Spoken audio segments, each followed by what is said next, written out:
রমাদান মাস চলতেছে, রমজান মাস, রোজার মাস, আল্লাহ তাআলার কাছ থেকে ক্ষমা পাওয়ার মাস। কেমন গুরুত্বপূর্ণ মাস! রাসূল আকরাম সাল্লাল্লাহু আলাইহি ওয়াসাল্লাম একদিন মেম্বারের মধ্যে উঠতেছেন, প্রথম সিঁড়িতে পা দিলেন, নবীজি বললেন আমিন। দ্বিতীয় সিঁড়িতে পা দিলেন, নবীজি বললেন আমিন। তৃতীয় সিঁড়িতে পা দিলেন, নবীজি বললেন আমিন। সাহাবারা কোনোদিন নবীজিকে এমন আচরণ করতে দেখে নাই।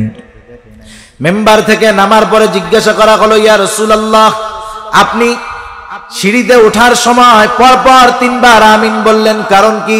নবীজি বললেন, শোনো, আমি যখন প্রথম সিঁড়িতে পা দিলাম, জিবরাইল আমিন আমার কাছে আসলো, দোয়া করলো, বলল, শোনেন, যেই ব্যক্তি রমাদান মাস পেল কিন্তু নিজেকে ক্ষমা করাতে পারলো না, সে ধ্বংসক।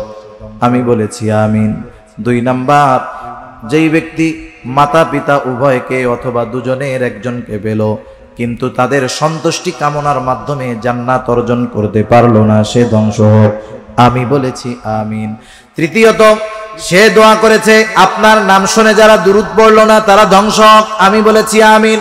চিন্তা করে দেখেন, দোয়া করেছে রুহুল আমিন জিবরাইল আলাইহিস সালাম, আর আমিন বলেছে রাহমাতুল লিল আলামিন। বলেন তো, এই দোয়া যে কবুল হয়েছে কোনো সন্দেহ আছে নাকি? কোনো সন্দেহ নাই। সেজন্য রমাদান মাস চলতেছে, সময় চলে যাচ্ছে, আমাদের আল্লাহ তাআলার কাছে রোনাজারি করে, কান্নাকাটি করে ক্ষমা অর্জন করার দরকার। সেজন্য হাসি ঠাট্টা তামাশার মধ্যে সময় না কাটাইয়া আল্লাহ তাআলার দরবারে রোনাজারি করার দরকার, কান্নাকাটি করার দরকার। আল্লাহ তাআলা কোরআনুল কারীমের মধ্যে বলেন, ফালইয়াদহাকু কলিলা ওয়ালইয়াবকু কাসীরা। আল্লাহ তাআলা বেশি হাসতে মানা করেছেন, বেশি কান্না করতে বলছেন। এজন্য এই রমাদান মাস আমরা বিভিন্ন নেক আমলের মাধ্যমে আল্লাহ তাআলার কাছে রোনাজারির মাধ্যমে ক্ষমা প্রাপ্ত মানুষদের তালিকায় জানি আমাদের নামটা অন্তর্ভুক্ত হয়, সেই চিন্তা করার দরকার আছে না নাই? হযরত আবু যর রাদিয়াল্লাহু তাআলা আনহু হতে বর্ণিত, তিনি বলেন, ক্বালা লি রাসূলুল্লাহ সাল্লাল্লাহু আলাইহি ওয়াসাল্লাম। হযরত আবু যর রাদিয়াল্লাহু তাআলা আনহু বলেন, রাসূলুল্লাহ সাল্লাল্লাহু আলাইহি ওয়াসাল্লাম আমার জন্য বললেন তথা আমাকে বললেন, ইয়া আবু যর, হে আবু যর, ইত্তাকিল্লাহা হাইথুমা কুনতা ওয়া আতবি'is সাইয়্যাতাল হাসানাতা তামহুহা ওয়া খালিকিন নাসা বিখুলুকিন হাসানিন। হযরত আবু যর রাদিয়াল্লাহু তাআলা আনহু বলেন, রাসূলুল্লাহ সাল্লাল্লাহু আলাইহি ওয়াসাল্লাম আমাকে বললেন। এর দ্বারাই কথাটা বোঝা যায় যে নবীজির সাথে তখন হযরত আবু যর রাদিয়াল্লাহু তাআলা আনহু একা ছিলেন, কিন্তু কত গুরুত্বপূর্ণ নসিহতটা করলেন। 1 নম্বরে বললেন, ইয়া আবু যর, হে আবু যর, ইত্তাকিল্লাহা হাইথুমা কুনতা। ও আবু যর, তুমি যেখানেই থাকো না কেন সর্ব অবস্থায় তুমি আল্লাহ তাআলাকে ভয় করবা। 2 নাম্বার, নবীজি বললেন, ওয়া আতবি'is সাইয়্যাতাল হাসানাতা তামহুহা। ও আবু যর, তোমার দ্বারা যদি কখনো মন্দ কাজ হয়ে যায় তুমি সাথে সাথে ভালো কাজ করবা, নেকের কাজ করবা। 4 নাম্বার, ও আবু যর, ওয়া খালিকিন নাসা বিখুলুকিন হাসানিন। আবু যর, তুমি মানুষের সাথে সদাচরণ করবা, ভালো ব্যবহার করবা। হাদিসের মধ্যে 3টা গুরুত্বপূর্ণ উপদেশ, কিন্তু কত গুরুত্বপূর্ণ বুজুর্গানে দিন বলেন। একটা মানুষের কয়েকটা বিষয়ের হক থাকে, একটা থাকে আল্লাহ তাআলার হক, আর একটা হলো নিজের হক, আর একটা হলো মানুষের হক। নবীজি এই হাদিসের মধ্যে 3টা নসিহতের মাধ্যমে আল্লাহ তাআলার হক শিক্ষা দিয়েছেন, নিজের প্রতি নিজের হকের কথা শিক্ষা দিয়েছেন, সাথে সাথে মানুষের হকের ব্যাপারেও নবীজি শিক্ষা দিয়ে দিয়েছে। আল্লাহ তাআলার হক কি? আল্লাহর হক হলো, এক হাদিসের মধ্যে আসছে, আল্লাহ তাআলার ইবাদত করা, তার সাথে শিরক না করা। এখন বলেন, যে ব্যক্তি প্রকৃতভাবে আল্লাহ তাআলাকে ভয় করে সে কখনো ইবাদত ছাড়বে না, সে কখনো শিরক করবে না, ঠিক কিনা বলেন? আর মুত্তাকি বান্দা যারা, এরাই আল্লাহ তাআলার প্রকৃত হক আদায় করে। দুই নম্বরে নবীজি বললেন ওয়া আতবিইস সাইয়্যাতাল হাসানাতা তামহুহা। এখানে আল্লাহর নবী আমাদেরকে নিজেদের হকের ব্যাপারে শিক্ষা দিয়েছে। নিজের উপরে নিজেরও একটা হক আছে। নিজের উপরে নিজের হক হলো নিজেকে জাহান্নাম থেকে বাঁচানো। মানুষ জাহান্নামে কেন যাবে? মানুষ জাহান্নামে যাবে তার পাপের কারণে, গুনার কারণে। এজন্য নবী বলেন ও আবু যর, শয়তানের ধোঁকায় পড়ে আমাদের গুনাহ হয়েই যেতে পারে, গুনাহ হতে পারে, এটা স্বাভাবিক বিষয়। কারণ হাদিসে কুদসির ভিতরে আসছে, আমরা যদি গুনাহ না করতাম, গুনাহ করার যোগ্যতা যদি আমাদের মধ্যে না থাকতো, তাহলে আল্লাহ তাআলা অন্য সৃষ্টি করে তাদেরকে দিয়ে গুনাহ করাইতেন আর গফুর হয়ে তাদেরকে ক্ষমা করতেন। আমাদের গুনাহ হবে স্বাভাবিক, কিন্তু গুনাহ হওয়ার পরে ওই গুনার উপরে ইস্তেকামতের সাথে থাকা, এটা হলো ভুল। শয়তানের ধোঁকায় গুনাহ হতেই পারে। আর মুমিন বান্দা যখন বুঝবে এটা আমার গুনাহ, তখন সে গুনার থেকে ফিরে আসবে। এজন্য নবীজি বলেন ওয়া আতবিইস সাইয়্যাতাল হাসানাতা তামহুহা। তোমার দ্বারা যখন কোনো মন্দ কাজ হবে, সাথে সাথে ভালো কাজ করবা। মন্দ কাজ যেমন, ওর বিপরীতে ভালো কাজটা তেমন। মন্দ কাজটা যদি কবিরা গুনাহ হয়, হতে পারে না? কবিরা গুনাহ তো মন্দ একটা কাজ, বড় খারাপ কাজ। কবিরা গুনাহ হওয়ার সাথে সাথে ওই কবিরা গুনার বরাবর ভালো কাজ আছে। কবিরা গুনাহ যখন হবে, সাথে সাথে কি করতে হবে? তওবা করতে হবে। এজন্য আল্লাহ রাব্বুল আলামিন কোরআনুল কারীমের মধ্যে বলেন ইন্নাল হাসানাতি ইউযহিবুনাস সাইয়্যাত। নিশ্চয়ই কল্যাণ, ভালো কাজ মন্দ কাজটাকে মিটায় দেয়। কবিরা গুনাহ হবে, তওবা করার সাথে সাথে আল্লাহ তাআলা মাফ করে দিবে। মনে করেন পথে চলতেছি, একটা মুরব্বির সাথে বেয়াদবি হয়ে গেল। কাজ হলো ওই বেয়াদবির উপরে অটল না থাকা, মুরব্বির কাছে গিয়ে ক্ষমা চাওয়া। ক্ষমা চাওয়ার মাধ্যমে মুরব্বি মাফ করে দিবে। মুরব্বি যে তার হকটা নষ্ট করেছিলাম, সেই হকটা আদায় করা হয়ে যাবে। এই জন্য আমাদের উপরে নিজেদের হক হলো নিজেদেরকে যদি গুনাহ হয়ে যায়, গুনার থেকে তাওবা করা, ভালো কাজ করা। 3 নাম্বার, মানুষের সাথে সদাচরণ করা, ভালো ব্যবহার করা। সদাচরণ শব্দটা একটি ব্যাপক অর্থবোধক শব্দ। আমরা যদি মনে করি সদাচরণ মানে হলো দেখা হইলো, সালাম দিলাম আর মুস্কি হাসি দিলাম, এতটুকুর দ্বারা সদাচরণ শেষ, না। এটা সদাচরণের একটা অংশ, কিন্তু সদাচরণ ব্যাপক জিনিস। এক কথায় একটা মানুষের সাথে আমার মুআমালাত, মুআশারাত, লেনদেন, আচার আচরণ, ব্যবহার সব কিছু ঠিক রাখতে হবে। প্রত্যেকটা মানুষের হক আদায় করতে হবে। একজন মানুষের সাথে ভালো ব্যবহার করে কিন্তু নিজের মা বাবার সাথে খারাপ আচরণ করে, এ লোকটা সদাচারী হতে পারে না। সে মানুষের সাথে ভালো আচরণ করে ঠিক, কিন্তু মা বাবার হক আদায় করে না। প্রত্যেকটা মানুষের হক যে আদায় করে, সেই ব্যক্তি মূলত সদাচরণকারী, সেই ব্যক্তি মূলত সদাচারী। যেমন দেখেন, স্বাভাবিকভাবে একজন মুরব্বী আমার কাছে কি পাওনা, আর আমি একজন ছোট মানুষ হিসেবে মুরব্বীর কাছে কি পাওনা। যেমন নবীজি বলেন মাল্লাম ইয়ারহাম সগীরানা ওয়ালাম ইউক্কির কাবীরানা ফালাইসা মিন্না। নবীজি বলেন যে ছোটকে স্নেহ করে না, ছোটকে দয়া করে না, ছোটর উপরে রহম করে না, আর যে বড়কে সম্মান করে না, নবীজি বলেন সে আমার উম্মত নয়। তাহলে সদাচরণ হলো বড়কে আমি শ্রদ্ধা করব, সম্মান করব, সেটা সে আমার কাছে প্রাপ্য, এটা তার হক। আমি যখন তার সাথে ভালো আচরণ করব, এর দ্বারা তার হক আদায় হবে। হক আদায় করার মাধ্যমে আমি সদাচারী হব। আবার যিনি ছোট, তার সাথে আমি স্নেহ, মায়া, মমতা মাখা আচরণ করব, এটা তার পাওনা আমার কাছে। আমি যখন তার সাথে ভালো আচরণ করব, এটা ছোটর হক আদায় হবে, সদাচরণ করা হবে। এজন্য প্রত্যেকটা মানুষের হক যখন আমরা আদায় করব, আমরা তখন সদাচরণকারী হতে পারবো। তাহলে দেখেন কত গুরুত্বপূর্ণ একটি নসিহত নবীজি করেছেন। কয়জন শ্রোতার সামনে? একজন শ্রোতার সামনে। এই হাদিসের মধ্যে নবীজি আল্লাহর হকের শিক্ষা দিয়েছেন, নিজের হকের শিক্ষা দিয়েছেন, বান্দার হকের শিক্ষা আল্লাহর নবী দিয়ে দিয়েছেন। রাসূল আকরাম সাল্লাল্লাহু আলাইহি ওয়াসাল্লাম মসজিদে নববীর মধ্যে সাহাবাদেরকে নিয়ে ওয়াজ করতেন। আমি যে হাদিসখানা আপনাদের খেদমতে পাঠ করেছি, তিরমিজির হাদিস। রাসূল আকরাম সাল্লাল্লাহু আলাইহি ওয়াসাল্লাম এই হাদিসের মধ্যে গুরুত্বপূর্ণ 5টি নসিহত আমাদের জন্য রেখে গিয়েছেন। হযরত আবু হুরায়রা রাদিয়াল্লাহু তাআলা আনহু হতে বর্ণিত হাদিস, তিনি বলেন রাসূল আকরাম সাল্লাল্লাহু আলাইহি ওয়াসাল্লাম মসজিদে নববীর মধ্যে বসা সাহাবাদেরকে উদ্দেশ্য করে নবীজি বলতেছেন, মান ইয়াখুযু আন্নী হাউলাইল কালিমাত। নবীজি বলতেছেন, তোমাদের মধ্যে এমন কে আছে যে আমার থেকে এই কথাগুলাকে নিবে, গ্রহণ করবে?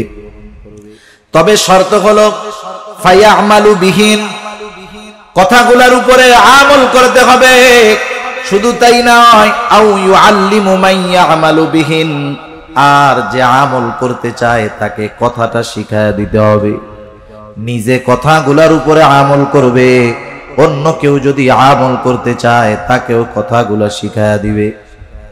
হযরতে আবু হুরায়রা রাদিয়াল্লাহু তাআলা আনহু বলেন, আমি বললাম, আনা ইয়া রাসূলুল্লাহ, হে আল্লাহর রাসূল, আমি আছি, কথাগুলো আমি নিজে আমল করব, সাথে সাথে যারা আমল করতে চায় তাদেরকেও আমি শিখায়া দিব। হযরত আবু হুরায়রা রাদিয়াল্লাহু তাআলা আনহু দেখেন, আল্লাহর নবীর সাহচর্য ছিলেন মাত্র 3 বছরের কিছু বেশি হবে এরকম, কিন্তু সবচাইতে বেশি হাদিস বর্ণনাকারী উনি, ঠিক না?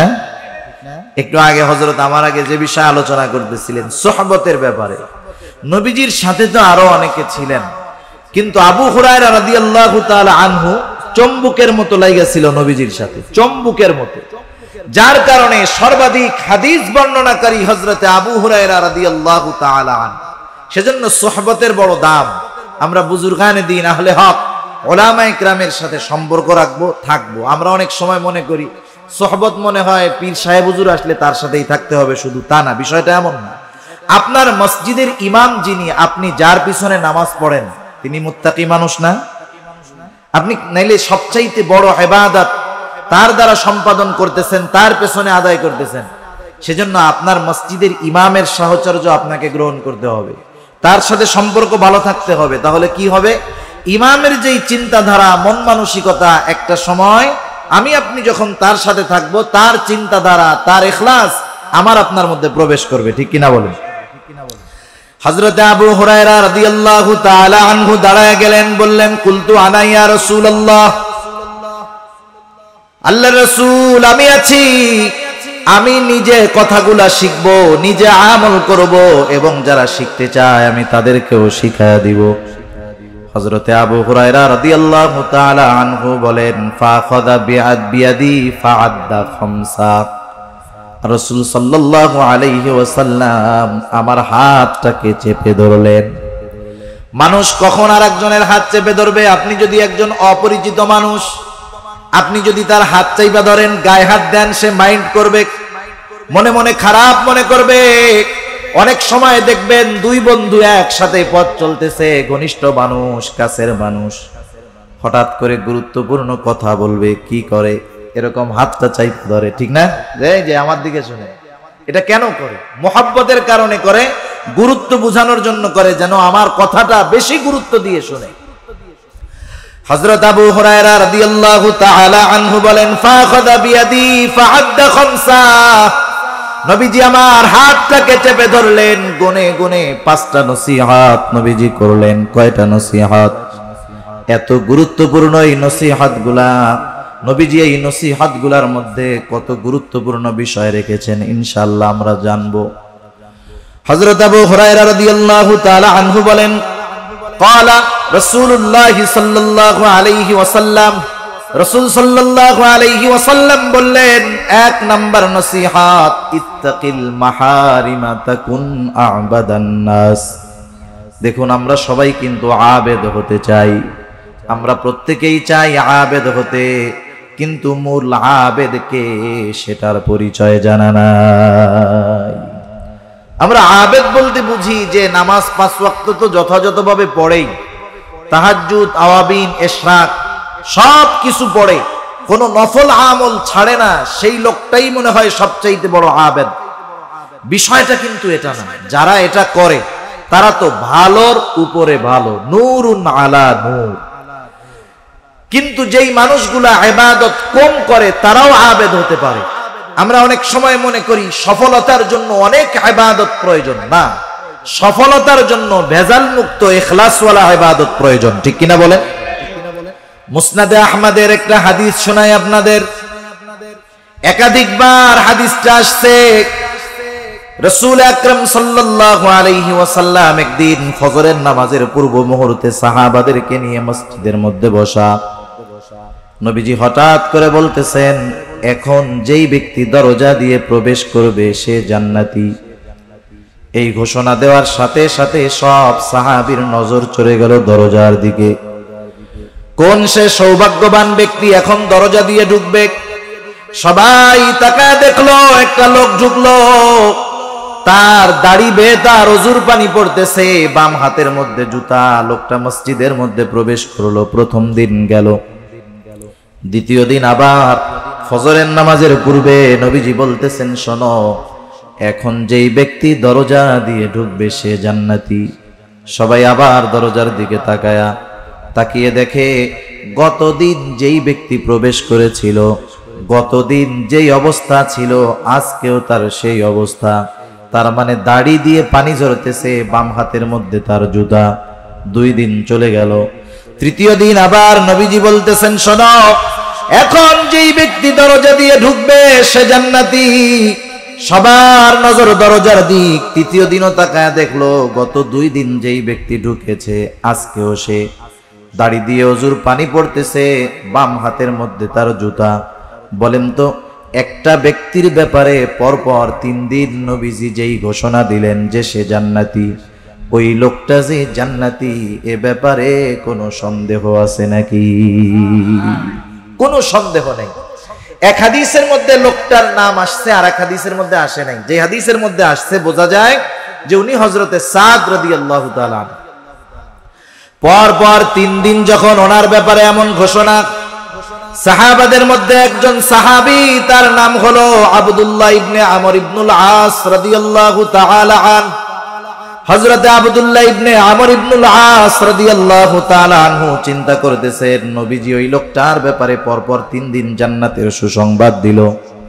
নিশ্চয়ই লোকটার এমন কোন স্পেশাল আমল আছে যার কারণে নবীজি এই জান্নাতের ঘোষণা দিয়েছে।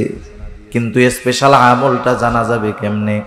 তিনি চিন্তা করলেন, লোকটার বাড়িতে আমার অবস্থান করতে হবে।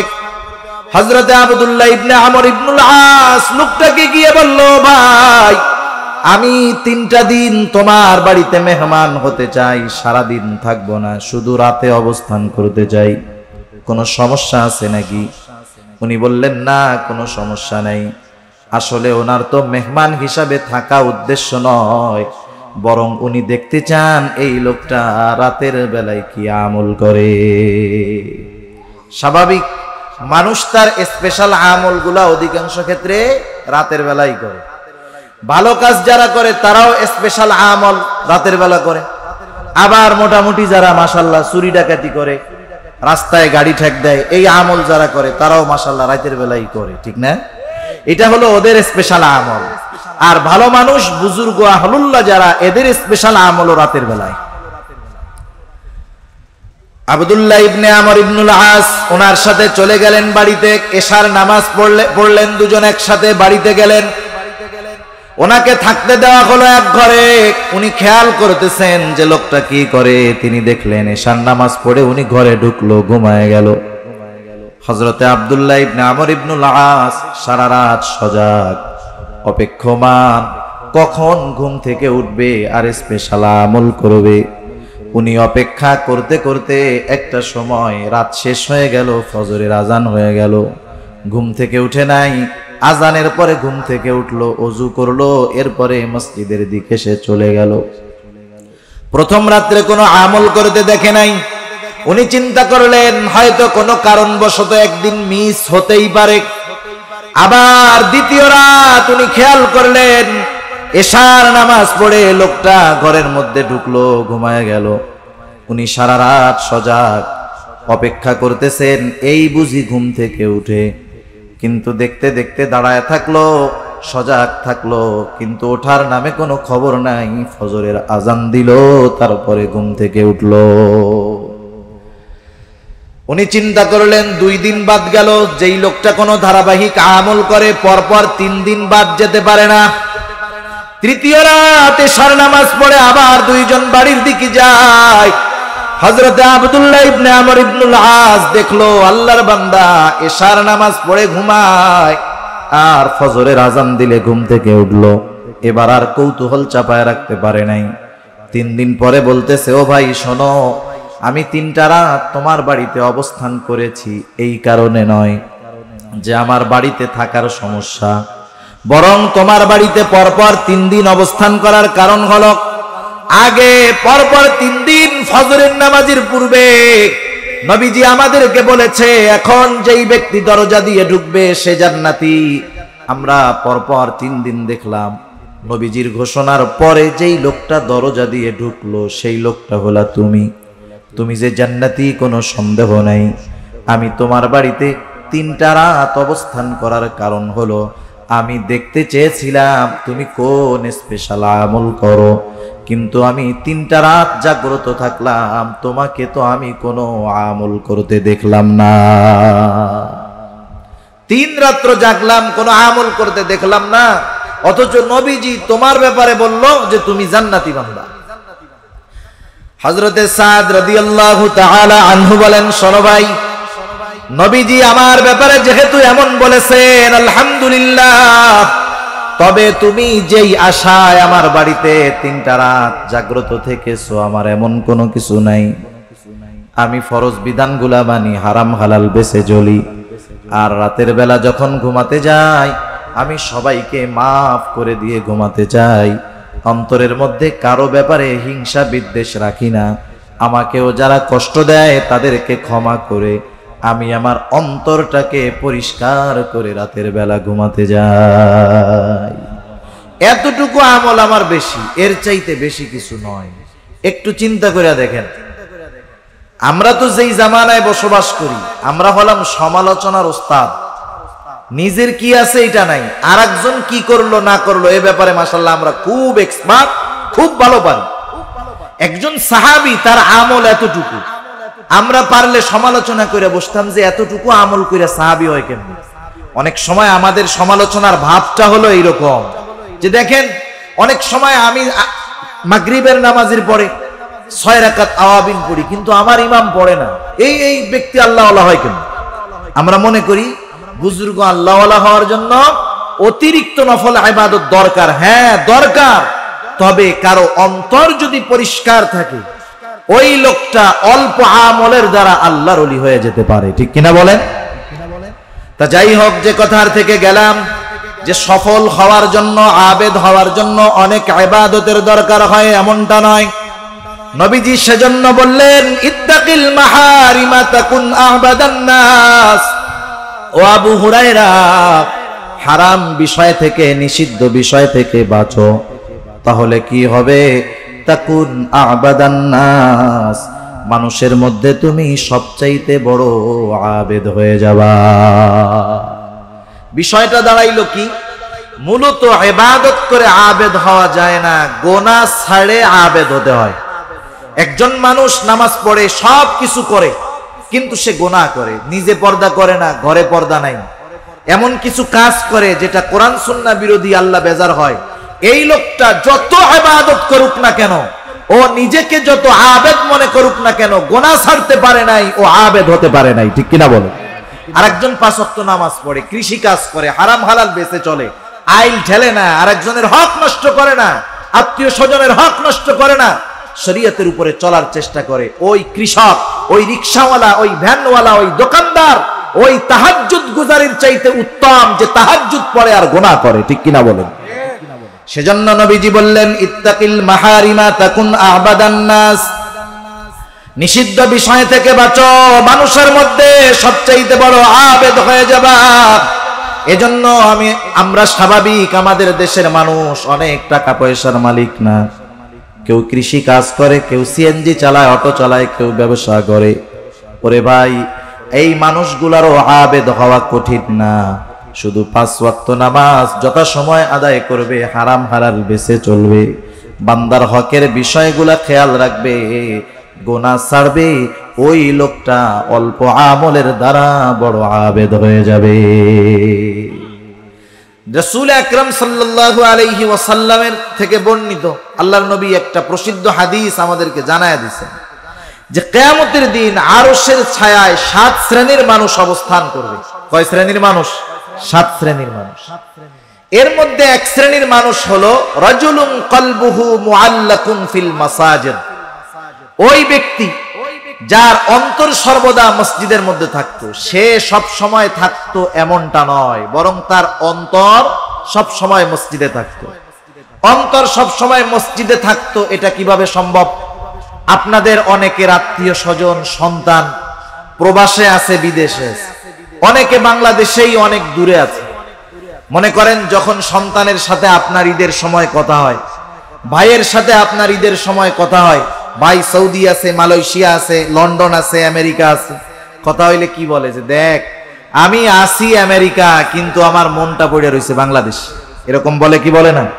তার দেহ আছে ওইখানে কিন্তু তার অন্তর বাংলাদেশ। বিষয়টা কেমন জানি এমন, ফজরের নামাজ পড়ে বের হলো আল্লাহর বান্দা, কৃষি কাজ করে রিজিক অন্বেষণে বের হয়ে যায়। কাজ যত থাক, ব্যস্ততা যত থাক, তার শুধু মনের মধ্যে চিন্তা জোহরের আজান হবে, কাজ করা যাবে না, নামাজে যেতে হবে। লোকটা কাজ চালায় গেল, জোহরের আজান হলো, কাজ বন্ধ করে নামাজে চলে আসলো। জোহরের পরে আবার ব্যস্ত হয়ে গেল, কিন্তু তার চিন্তা আসরের আজান হবে, মসজিদে যেতে হবে। আসরের আজান হলো, মসজিদে আসলো, নামাজ পড়লো। আসরের পরে যত ব্যস্ততা থাক, তার চিন্তা মাগরিবের নামাজ আমাকে পড়তে হবে। আজান হলো, চলে আসলো, নামাজ পড়লো। মাগরিবের পরে যত ব্যস্ততা থাক, তার মনের চিন্তা আমাকে এশার নামাজটা পড়তে হবে। এশা শেষ, বিছানায় ক্লান্ত দেহটাকে এলিয়ে দিল চিন্তা, ঘুম যত গভীর হোক, যত আরামের হোক, ফজরের নামাজটা আমাকে পড়তেই হবে। এই লোকটা হলো ওই মুসল্লি, যদিও সে দুনিয়ার কাজের মধ্যে ব্যস্ত থেকেছে, কিন্তু তার অন্তরটা ছিল মসজিদের মধ্যে। সেজন্য মুসল্লি হলো তারা অন্তরের মধ্যে মসজিদের চিন্তা, নামাজের চিন্তা সবসময় যাদের থাকে। সেজন্য আবেদ হওয়ার জন্য অনেক ইবাদত করতে হবে, বিষয়টা এমন নয়। অনেক সাধারণ মানুষ মনে করে আমরা আল্লাহর ওলি কেমনে হবো, আমরা তো রুজি রুটি গোছাইতে গিয়াই নফল ইবাদতের সুযোগ পাই না। বিষয়টা এমন নয়। আমরাও যদি গুনার থেকে বাঁচতে পারি, আবেদের তালিকায় সাধারণ মানুষের নামগুলাও উঠে যাবে। রাসূল আকরাম সাল্লাল্লাহু আলাইহি ওয়াসাল্লামের দ্বিতীয় নসিহত, ওয়া আরদা বিমা কাসামাল্লাহু লাকা তাকুন আগনান নাস। নবীজি হযরত আবু হুরায়রা রাদিয়াল্লাহু তাআলা আনহুকে বলতেছে, ও আবু হুরায়রা, আল্লাহ রাব্বুল আলামিন তোমার জন্য যতটুকু নির্ধারণ করে রাখছে অতটুকুর উপরে তুমি সন্তুষ্ট থাকো, তাইলে লাভ কি হবে? নবীজি বলেন, তাকুন আগনান নাস। আল্লাহ তাআলা যতটুকু নির্ধারণ করেছে অতটুকুর উপরে যদি তুমি সন্তুষ্ট থাকতে পারো, তুমি মানুষের মধ্যে সবচাইতে বড় ধনী হয়ে যাবা। গোনা ছাড়লে বড় আবেদ, গোনা ছাড়লে বড় আবেদ। আর আল্লাহ তাআলা যতটুকু নির্ধারণ করে রাখছেন ওর উপরে যদি সন্তুষ্ট থাকা যায়, তাহলে হবে সবচাইতে বড় ধনী। মূলত ধনী কে? যার অঢেল সম্পদ আছে সে মূলত ধনী নয়, যার চাহিদা নাই মূলত সে ধনী। আর চাহিদা নাই এটা অন্তরের বিষয়। এজন্য নবীজি বলেন, আল গিনা গিনান নাফস। অন্তরের ধনী হলো প্রকৃত ধনী। যারা অঢেল টাকার মালিক, সম্পদের মালিক, খোঁজ নিয়ে দেখবেন এদের ব্যাংক লোনের, ব্যাংক ঋণের শেষ নাই, চাহিদার শেষ নাই। 5টা বাড়ি আছে, আরো 5টা হওয়ার চিন্তা ভাবনা তার। রাসূল আকরাম সাল্লাল্লাহু আলাইহি ওয়াসাল্লাম এক হাদিসের মধ্যে বলেন, বনি আদমের পেট কবরের মাটি ছাড়া ভরবে না। সে যদি স্বর্ণের একটা জমিন পায়, ও আরেকটা স্বর্ণের জমিনের আশা করবে। সেজন্য বনি আদমের পেট কিছুতে ভরবে না। বনি আদমের পেট ভরাতে পারে একমাত্র কবরের মাটি, ঠিক কিনা বলেন? সেজন্য চাহিদাকে যদি নিয়ন্ত্রণ করা যায়, কারণ দেখেন আমরা যারা তাকদিরে বিশ্বাস করি, তাকদিরে বিশ্বাস করি না সবাই? আমরা সবাই তাকদিরে বিশ্বাস করি। এটা ঈমানের অন্যতম একটি ভিত্তি। অতুমিনা বিল কদরি খাইরিহি ওয়া শাররিহি মিনাল্লাহি তাআলা। তাকদীর বিশ্বাস করতে হবে যে তাকদীরের ভালো মন্দ সব কার তরফ থেকে হয়? আল্লাহ রাব্বুল আলামিন আমার আপনার জন্য সব কিছু নির্ধারণ করে রেখেছেন। অনেক ক্ষেত্রে যারা তাকদীরে বিশ্বাস করে না তারা প্রচেষ্টা এবং পরিশ্রমে বিশ্বাসী। তারা এই কথা বিশ্বাস করে যে আমার প্রচেষ্টা, আমার চেষ্টা, আমার পরিশ্রমের মাধ্যমেই আমার সফলতা আসবে। কিন্তু মুমিন প্রচেষ্টাকেও তাকদীরের একটা অংশ মনে করে। আমি প্রচেষ্টা করব, মেহনত করব, পরিশ্রম করব, তাকদীরে যদি আল্লাহ তাআলা লিখে রাখে তাহলেই আমি সেটা পাবো। তাকদীরে বিশ্বাসী মানুষগুলা ডিপ্রেশন মানে টেনশনে ভোগে কম। তাকদীরে বিশ্বাসী মানুষগুলা স্ট্রোক করে কম। হার্ট স্ট্রোক করে না, হার্ট অ্যাটাক করে না। যারা তাকদীরে বিশ্বাস করে এই ধরনের মানুষগুলা এই ধরনের রোগ থেকে মুক্ত থাকে বেশি। আজকে সারা দুনিয়ার মধ্যে আত্মহত্যার প্রবণতা দিন যাচ্ছে আর বাড়তেছে। আপনারা যারা পত্র পত্রিকা পড়েন, সোশ্যাল মিডিয়ায় আপনারা যারা দেখেন, কত রকমের আত্মহত্যা হইতেছে। কেউ জীবনের কাহিনী বলে নিজের রিভলভার দিয়ে ফেসবুকের লাইভে মাথায় গুলি করে আত্মহত্যা করতেছে। বিভিন্ন দেশ, যেই দেশগুলাকে আমরা উন্নত দেশ বলে থাকি, জাপান বলেন, সুইডেন বলেন, ফিনল্যান্ড বলেন, এই দেশগুলা হলো প্রযুক্তি এবং শান্তির দিক দিয়ে দুনিয়াবি মানুষদের ভাষ্য অনুযায়ী সবচাইতে ভালো দেশ।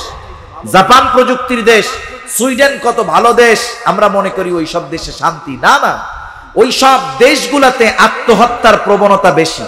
তারা ডিপ্রেশন, টেনশনে ভোগে বেশি। এর একটা কারণ কি দেখেন, আমরা যারা তাকদীরে, কিন্তু ওরা তো তাকদীরে বিশ্বাস করে না, ওরা কর্মে বিশ্বাস করে, পরিশ্রমে বিশ্বাস করে। ওর যখন লস হয়, ওর পরিশ্রম বাড়ায় অথবা ডিপ্রেশন, টেনশনে চলে যায়, তখন ক্ষতি কি?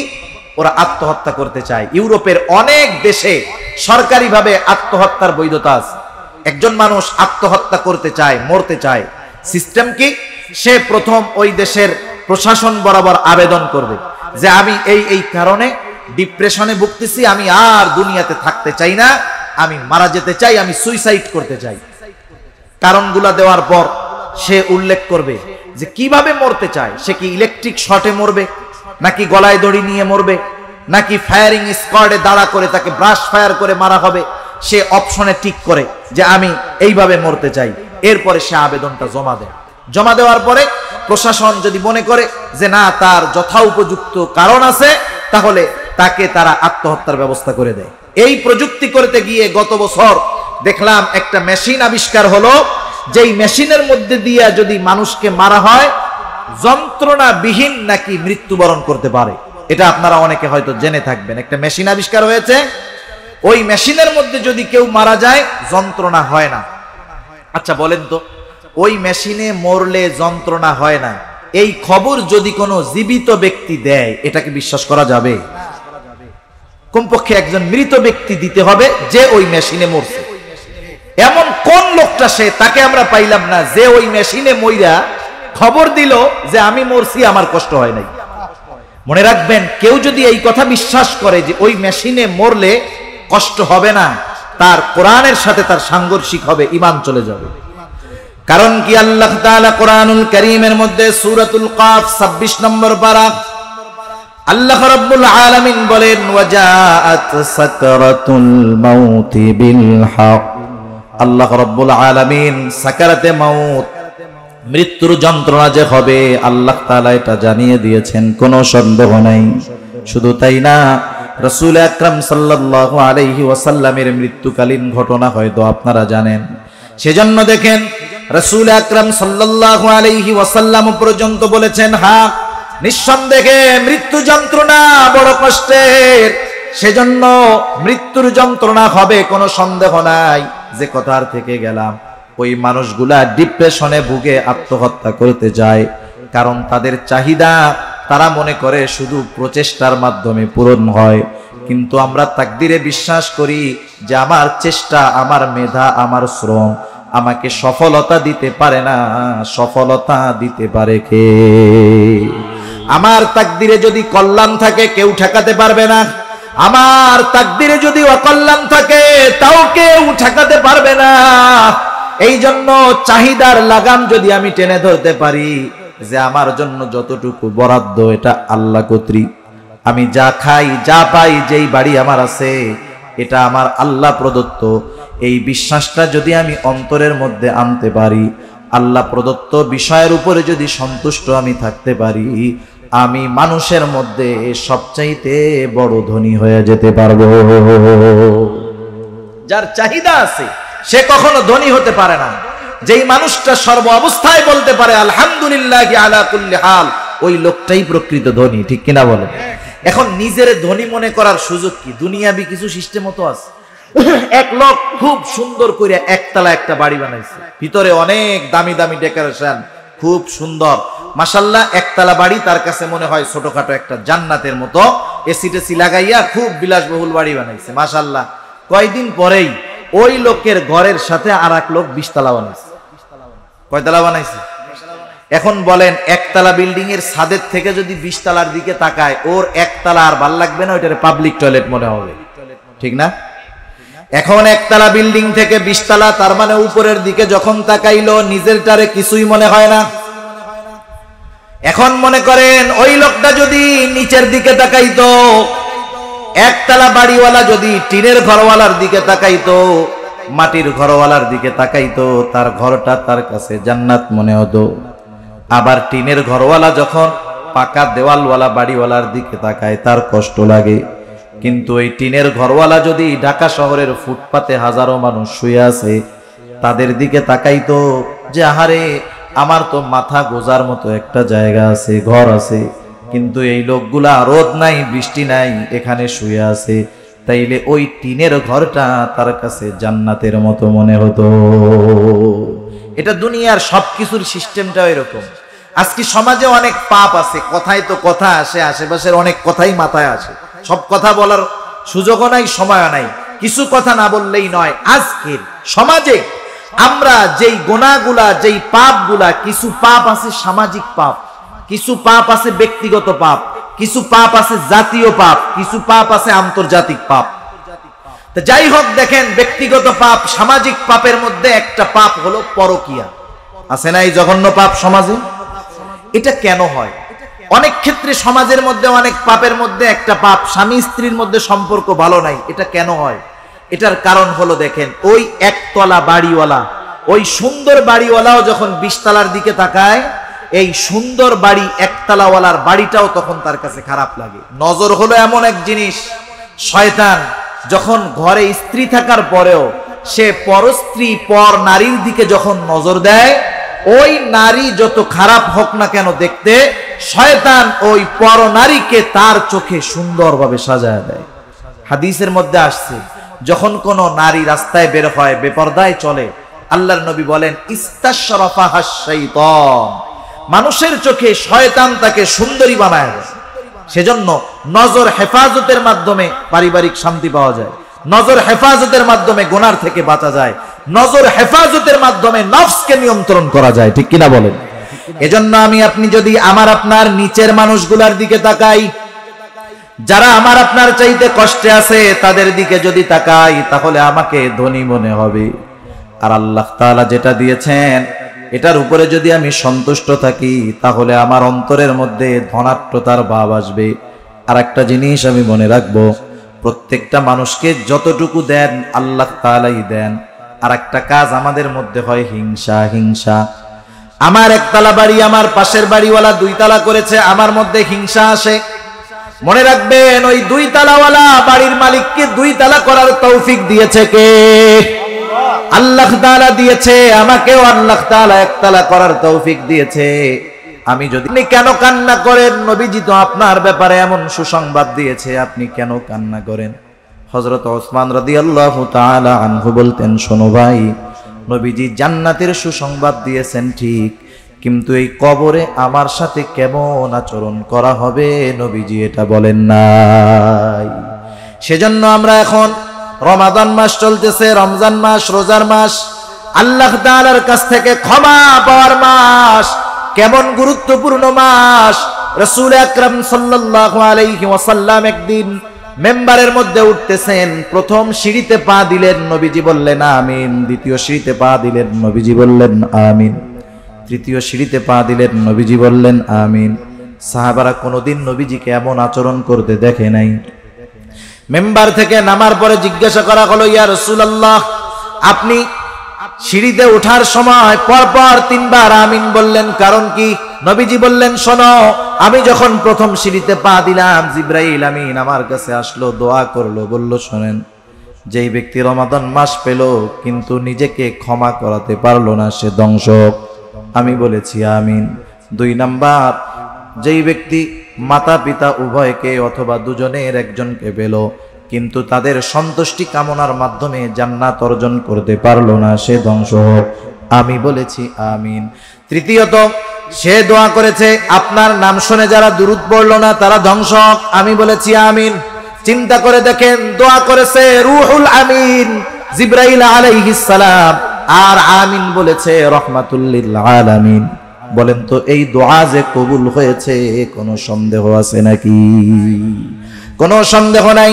সেজন্য রমাদান মাস চলতেছে, সময় চলে যাচ্ছে, আমাদের আল্লাহ তাআলার কাছে রোনাজারি করে কান্নাকাটি করে ক্ষমা অর্জন করার দরকার। সেজন্য হাসি ঠাট্টা তামাশার মধ্যে সময় না কাটাইয়া আল্লাহ তাআলার দরবারে রোনাজারি করার দরকার, কান্নাকাটি করার দরকার। আল্লাহ তাআলা কোরআনুল কারীমের মধ্যে বলেন, ফালইয়াদহাকু কলিলা ওয়ালইয়াবকু কাসীরা। আল্লাহ তাআলা বেশি হাসতে মানা করেছেন, বেশি কান্না করতে বলছেন। এজন্য এই রমাদান মাস আমরা বিভিন্ন নেক আমলের মাধ্যমে আল্লাহ তাআলার কাছে রোনাজারির মাধ্যমে ক্ষমা প্রাপ্ত মানুষদের তালিকায় জানি আমাদের নামটা অন্তর্ভুক্ত হয়, সেই চিন্তা করার দরকার আছে না নাই? সেজন্য দেখেন, রমাদান মাস যখন শেষ হয়, শেষ দিকে আসলে আমাদের গা ছাড়া ভাব হয়। আমরা ঈদ নিয়ে আনন্দ করতে গিয়ে অনেক সময় রমাদানের শেষ দশকের যেই ফজিলতময় দিনগুলো, ফজিলতময় কাজগুলো থেকে আমরা বঞ্চিত হই, এমনটা যেন আমাদের না হয় ইনশাআল্লাহ। এখন আসেন, তাহলে আমরা জানলাম নবীজির 5টা। 1 নাম্বার, সবচাইতে বড় আবেদ যদি হতে হয় গুনাহ ছাড়তে হবে। 2 নাম্বার, সবচাইতে বড় ধনী যদি হতে হয় আল্লাহ তাআলা যা দিয়েছেন তাতেই সন্তুষ্ট থাকতে হবে। প্রকৃত মুমিন যদি হতে হয় প্রতিবেশীর সাথে সদাচরণ করতে হবে। প্রকৃত মুসলমান যদি হতে হয় নিজে যেটা পছন্দ করি আরেক ভাইয়ের জন্য সেটা পছন্দ করতে হবে। আর যদি একটা জীবিত অন্তর চাই, জীবিত কল্প চাই, তাহলে হাসতে হবে কম, কাঁদতে হবে বেশি। গাছে পানি দিলে গাছ তাজা হয়, আর চোখের পানি ঝরাইলে কলব তাজা হয়, ঠিক কিনা বলেন? এই নসিহত গুলা আমরা আল্লাহর নবীর গুরুত্বপূর্ণ নসিহত, আমল করা যাবে না ইনশাআল্লাহ। কারা কারা রাজি আছে একটু হাত উঁচা করি, নারায়ে তাকবীর, নারায়ে তাকবীর। মাশাআল্লাহ, আমরা হাত নামাই। সর্বশেষ আপনাদের কাছে বিশেষ অনুরোধ, কেউ যাবেন না, দোয়া করে যাবেন।